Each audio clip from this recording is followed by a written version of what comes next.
we invite our esteemed viewer to follow the English news on the essential television channel of Đồng province. Despite having to cope with seasonality intrusion and climate change, the agricultural sector has proactively made a correct forecast and timely solution to ensure the output and quality of agricultural products.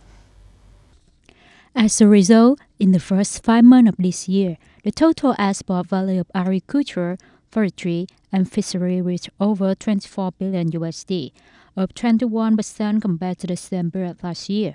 Most of our country's key products, such as dry fruit and coffee, achieved higher results than the same period. Notably, one of the impressive exports in the first 5 months was work and wood products, which brought in more than 6 billion USD, an increase of 23.6% compared to the same period. Consumption demand in major markets has recovered, with many businesses having order until August and some even receiving order until December this year. It is forecasted that the global demand for agricultural products will continue to grow due to supply disruption in many countries. This presents an opportunity for Vietnam agricultural exports. The relevant sector will continue negotiating, signing and upgrading free trade agreements, facilitate enterprise to diversify product and supply chain.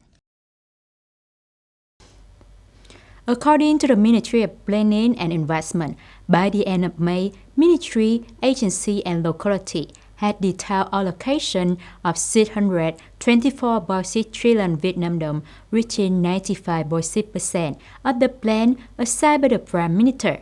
This means that the remaining amount not yet allocated in detail is 29.1 trillion Vietnam dong. In terms of disbursement rate, Thai Ministry, Central Agency and Strategic Locality have a high disbursement rate, achieving over 25% of the plan assigned by the Prime Minister. However, 23 Ministry, Central Agency, and 29 locality had disbursement rate below the national average.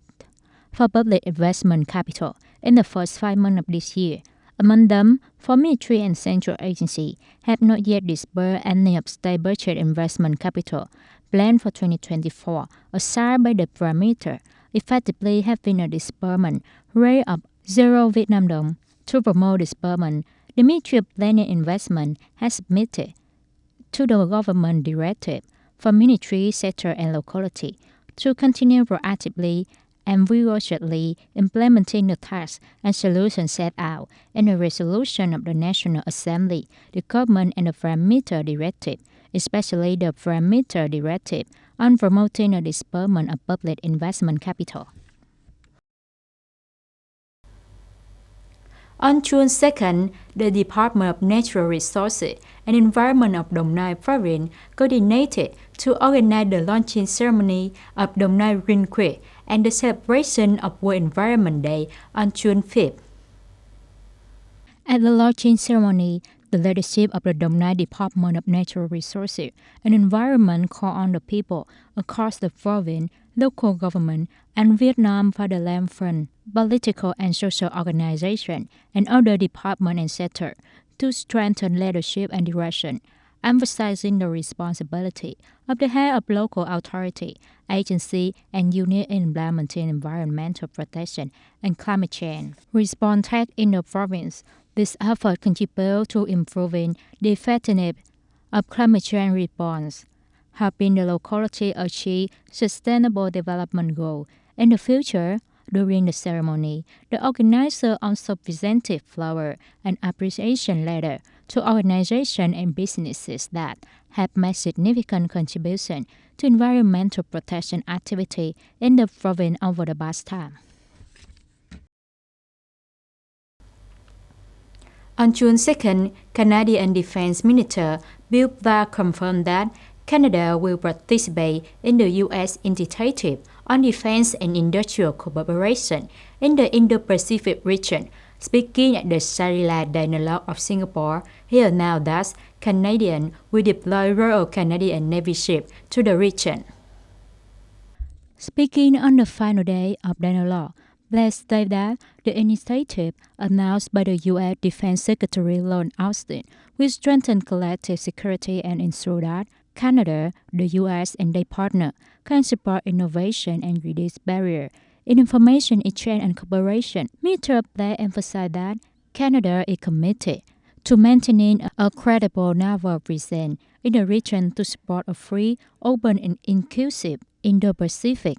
In his speech, Blair also announced that in the coming days, the Royal Canadian Navy (SMCS) Vancouver will be deployed to the Indo-Pacific region. He specified that the ship will depart from Iwo to Hawaii to participate in the 2024 Rim of Pacific exercise RIMPAC before joining Operation Horizon in the Indo-Pacific. According to Blair, by participating in RIMPAC, Canada focused on honing the military expertise of the Canadian Armed Force for furthering multinational relationships and trade among partners and allies. This year, RIMPAC will involve 29 countries, approximately 40 spaceships, 3 submarines, over 150 aircraft, more than 25,000 personnel. According to Yonhap News Agency, the United States, South Korea, and Japan agreed on June 2nd to conduct a trilateral exercise this summer as the three nations work together to enhance security cooperation. The South Korean Ministry of Defense announced that Defense Minister Sim Won-sik, along with his U.S. and Japanese counterpart, Lloyd Austin and Kihira Minoru, reached an agreement during trilateral talks on the sideline of the Shangri-La dialogue in Singapore. The exercise, named Freedom Act, will cover a variety of domains, including air, sea, underwater, and cyber operations.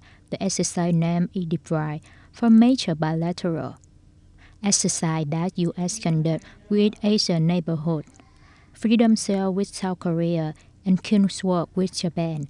The military did not provide further detail about the planned exercise, such as the exact timing and location.